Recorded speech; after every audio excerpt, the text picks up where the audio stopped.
મિત્રો આજે આપણે આવી ગયા છીએ મોડાસા બસ સ્પોટ જોવા માટે। તો ચાલો આપણે જોઈએ મોડાસા બસ સ્પોટ। મોડાસા બસ સ્પોટનો મુખ્ય ગેટ છે જેથી પેસેન્જર અવરજવર કરી શકે છે। આપ જોઈ શકો છો દિવસ દરમિયાન અહીંયા હજારો પેસેન્જરો અવરજવર કરતા હોય છે અને મુસાફરી કરતા હોય છે। મિત્રો આજે મોડાસા બસ સ્પોટ છે તે અરવલ્લી જિલ્લામાં આવેલું મુખ્ય બસ સ્ટેશન છે। અહીંથી મોટા શહેરો અને ગ્રામ્ય વિસ્તારો તરફ નિયમિત રીતે બસનું સંચાલન થતું હોય છે અને પેસેન્જરોને સેવા મળતી હોય છે। મિત્રો આજે મોડાસા બસ સ્પોટ છે તે મોડાસા શહેરના મધ્ય ભાગમાં અને મુખ્ય બજારમાં આવેલું છે। આપ જોઈ શકો છો કે આ જે મોડાસાનું બસ સ્ટેન્ડ છે તે કુલ 5 માળનું બનાવવામાં આવેલું છે અને અદ્યતન સ્ટ્રક્ચરથી સજ્જ અને સુશોભિત આ બસ સ્પોટ આપ જોઈ શકો છો। આ મોડાસા બસ સ્પોટનો બહારનો લુક છે તે આપ જોઈ શકો છો।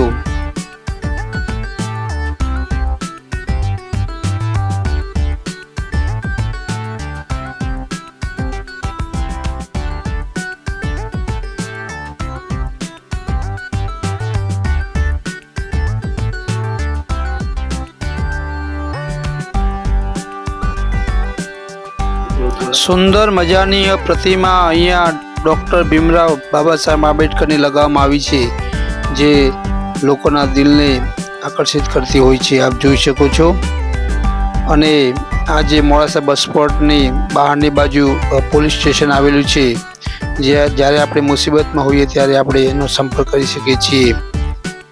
મિત્રો આજે મોડાસા બસ સ્પોટ છે તેથી લગભગ સંચાલિત બસો ભરૂચ, ભુજ, અમદાવાદ, સુરત, બગસરા, દ્વારકા, રામદેવરા, મુન્દ્રા અને રાજસ્થાનમાં પણ અનેક રૂટોમાં સંચાલિત થતી હોય છે।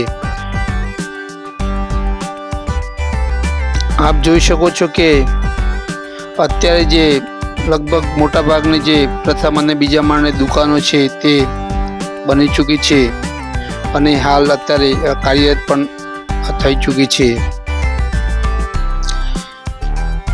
મિત્રો જે મોડાસા બસ સ્પોટ છે તે 24 કલાક સંચાલિત થતું હોય છે અને જે બસો હોય છે તે એન્ટ્રી અને એક્ઝિટ થતી હોય છે। મોડાસા બસ સ્પોટ છે તે અને મોડાસા શહેર તેના જે મુખ્ય જે માર્ગ છે તે અમદાવાદ અને રાજસ્થાન તરફ જતા હોય છે। મોડાસાથી અમદાવાદ લગભગ 100 થી 110 કિલોમીટર આવેલું છે અને હિંમતનગર 62 થી 65 કિલોમીટર।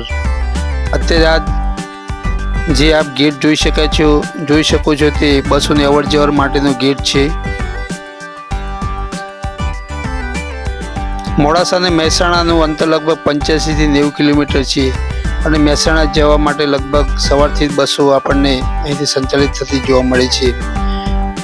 આજે મોડાસા બસ સ્પોટ છે તેમાં અનેક સુવિધાઓથી સજ્જ આ બસ સ્પોટ છે। એમાં લગભગ waiting room, reservation counter, electronic display, સાફ સફાઈની અદ્યતન વ્યવસ્થા, શૌચાલય, પીવાના પાણીની વ્યવસ્થા, food stall, auto rickshaw stand બહારની બાજુ, અદ્યતન પાર્કિંગ વ્યવસ્થા અને એનાઉન્સમેન્ટ સિસ્ટમ, પાર્સલ સુવિધાઓ અને એડ માટેની જાહેરાતો પણ ડિસ્પ્લે રાખવામાં આવેલી છે। મુસાફરોની સેફટી માટેના અનેક સાધનો અહીંયા રાખવામાં આવેલા છે। આ ટેગલો આપ જોઈ શકો છો ગુજરાત પ્રવાસન નિગમ દ્વારા અહીંયા એક સુંદર મજાનું ચિત્ર બનાવવામાં આવેલું છે જેમાં સાબરકાંઠાનું સાબરનું આપ અહીંયા ચિત્રના દર્શન કરી શકો છો અને સરદાર વલ્લભભાઈ પટેલનું સ્ટેચ્યુના આપણે દર્શન કરી શકીએ છીએ। સોમનાથ મહાદેવના મંદિરના પણ દર્શન કરી શકીએ છીએ। પેસેન્જર માટેના સુંદર બોકરાઓ અહીંયા રાખવામાં આવેલા છે અને આ ઉપરાંત મિત્રો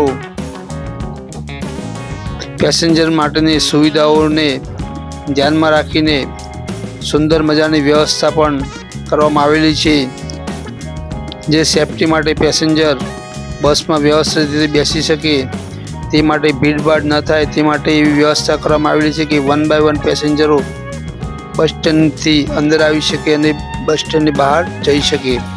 લગભગ બસ સ્ટેન્ડમાં પૂર્વ, પશ્ચિમ, ઉત્તર તરફ 3 મુખ્ય દરવાજા રાખવામાં આવેલા છે, જેમાં એક મુખ્ય દરવાજો છે જેમાંથી પેસેન્જર અવરજવર કરી શકે છે અને બીજો જે ગેટ છે તે ઇમરજન્સી રાખવામાં આવેલો છે.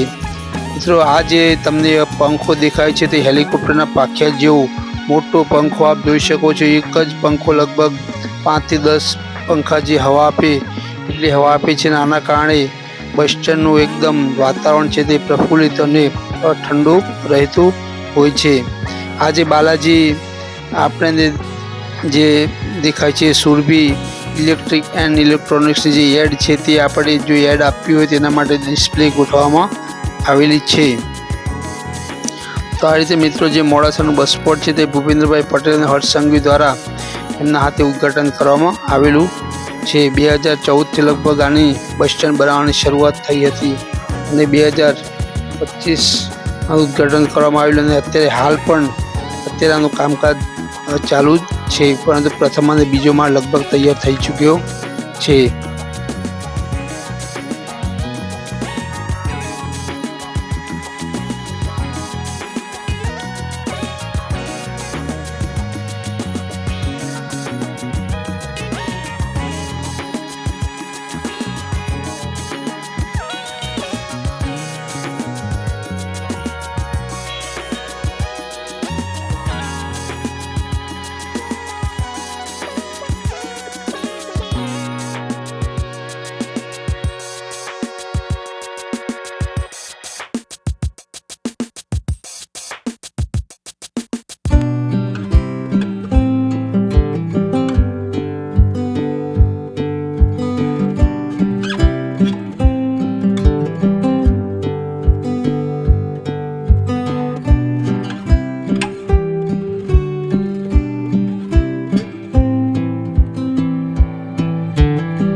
તો આ રીતે મિત્રો જ્યારે પણ તમે મોડાસા શહેરમાં આવો અને તમારે મોડાસા શહેરમાં આવવાનું થાય તો એકવાર મોડાસા બસ સ્પોટની મુલાકાત અવશ્ય લેજો.